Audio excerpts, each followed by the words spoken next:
Hola, buen día. Soy el doctorante Pablo Albita Campuzano. Les platicaré un poco acerca del contenido de mi ensayo, El marco teórico, un elemento indispensable en una investigación social o educativa. Espero les permita tener un panorama sobre temas relevantes vistos en el Seminario de Constructos y Desarrollo Teórico. Se darán a conocer términos relevantes, escuelas filosóficas, posturas epistemológicas, diferencias entre algunos conceptos, también sobre el desarrollo de la perspectiva teórica y la trascendencia del marco teórico en una investigación. Para lograr una mayor claridad y precisión, iremos haciendo énfasis en cada uno de los apartados del ensayo. Para culminar, les comparto las conclusiones a las que llegué después de hacer el análisis y la reflexión. En la introducción, doy un panorama general del ensayo, que inicia mencionando la importancia de la investigación, los conceptos a explicar, supuestos de escuelas filosóficas, concepciones epistemológicas, sobre cómo interpretar las ciencias sociales, diferencias entre varios términos, las etapas del desarrollo de la perspectiva teórica, la importancia del marco teórico y las conclusiones obtenidas. El segundo apartado es el desarrollo. El primer punto a conocer es la descripción de varios términos que son concepto, constructo y variable, tomando como referencia al autor Kerlinger. El concepto, para él, expresa una abstracción formada por generalizaciones sustraídas de casos particulares. Entonces podemos decir que es una representación mental realizada por generalizaciones. El constructo, en palabras de Kerlinger, es un concepto con un sentido de ser inventado o adoptado para un propósito específico. Esto quiere decir que el constructo es un concepto que va más allá de un sentido normal, con una finalidad concreta. El último término a explicar es variable.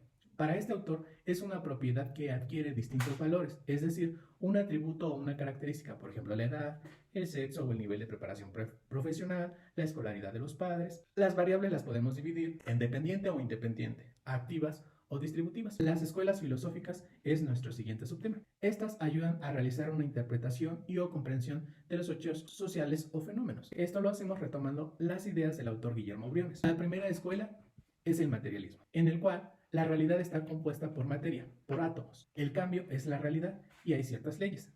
La siguiente es el racionalismo. Para ellos, el conocimiento proviene del pensamiento. Para el empirismo, en el cual nuestro conocimiento se establece por la experiencia, somos al inicio una tabula rasa. En el realismo, se puede alcanzar el conocimiento mediante el estudio de la realidad con el método científico.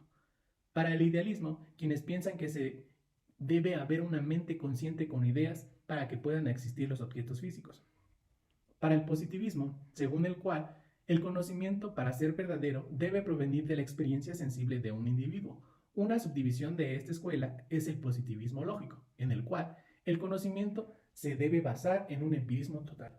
La siguiente escuela es la fenomenología. En esta escuela se propone ver al mundo de manera diferente, limitándonos a describir la conciencia. Otra escuela es la filosofía analítica del lenguaje, en la que se expone que el lenguaje tiene una función significativa. Las palabras tienen el significado que cada uno les damos y que pueden ser transferidos de una generación a otra. La última escuela es la hermenéutica, que consiste en la interpretación y comprensión de textos, procurando comprender las intenciones que tenía el autor al realizar determinado texto, es decir, ubicarnos en el tiempo y en el espacio, comprendiendo los motivos que tuvo para producir ese escrito. El siguiente subtema es modelos epistemológicos para concebir a las ciencias sociales. Se retoman dos de ellos de acuerdo a las ideas descritas por Briones. El primer enfoque consiste en concebir a las ciencias sociales como ciencias que buscan la explicación de fenómenos a estudiar. Algunos de sus representantes son Augusto Comte.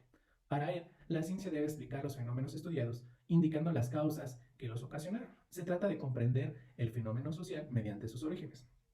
Otro de ellos fue Karl Marx, que explica: los fenómenos sociales están relacionados entre sí en una causalidad dialéctica, según la cual uno de ellos puede ser la causa de otro, pero a su vez este puede actuar sobre su causa. De acuerdo con lo anterior, Marx exponía que se pretendía entender a las ciencias sociales mediante la causalidad dialéctica y cómo influía en ella. El siguiente es Emile Durkheim.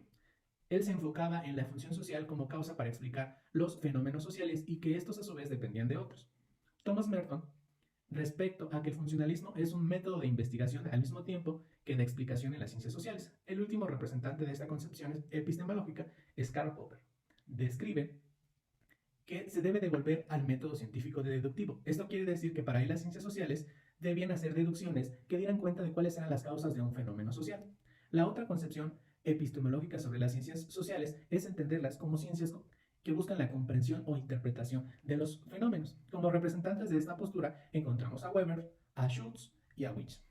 Para Weber, el investigador buscará comprender el por qué sucede o se lleva a cabo de cierta manera un fenómeno social, enfocándose en objetos sociales que tienen influencia en el fenómeno estudiado, de tal manera que se llegue a una comprensión de cómo sucede y por qué sucede de esa manera.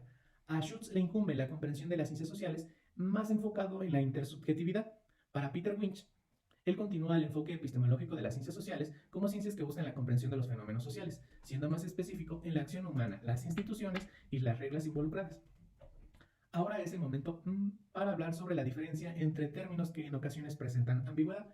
Estos son estado del arte, marco teórico, estado del conocimiento y estado de la investigación.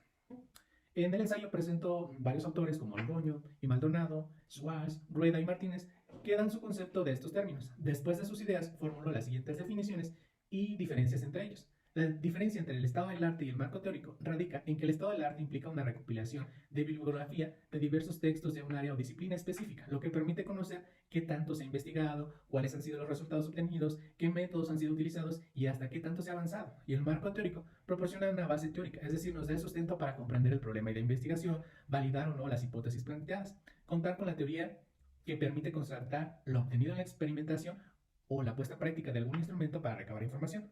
El estado del conocimiento es el avance o la valoración de la producción del conocimiento respecto a un campo o área de las ciencias, mientras que el estado de la investigación implica el conocimiento de las condiciones que se tienen en un cierto tiempo y espacio para poder llevar a cabo una investigación.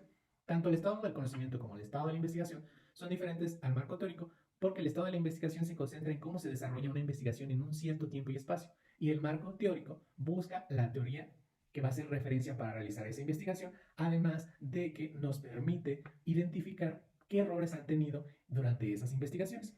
Concluyendo con la información central del ensayo, hablaré sobre el desarrollo de la perspectiva teórica y la relevancia del marco teórico.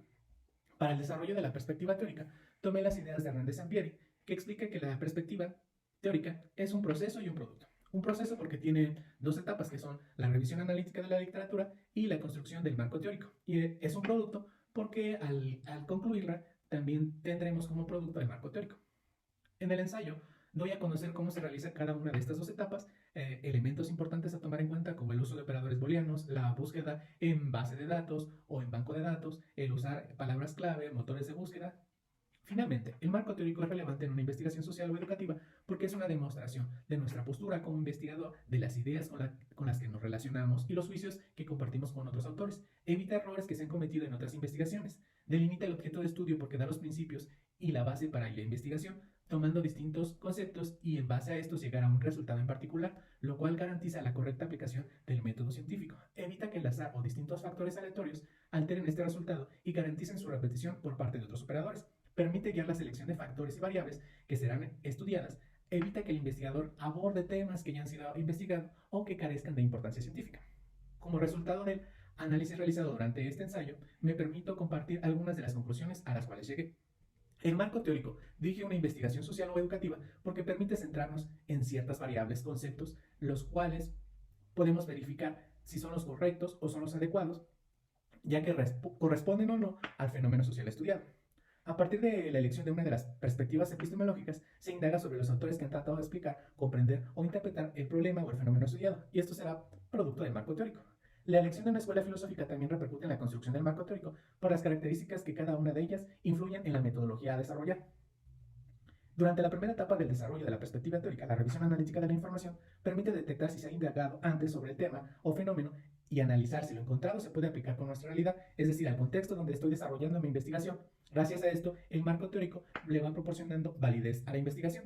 El marco teórico es diferente a los conceptos de estado del arte, estado de la investigación y el estado del conocimiento, porque el primero guía el proceso de investigación, el segundo nos permite analizar hasta qué punto se ha avanzado en una investigación sobre un tema, sus dificultades, sus resultados, la metodología empleada. El tercero permite conocer de qué manera se realiza la investigación delimitada por un cierto tiempo y espacio.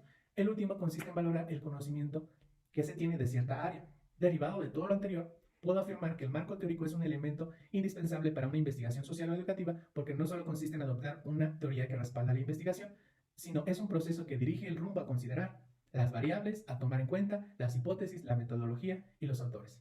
Por su atención, muchas gracias.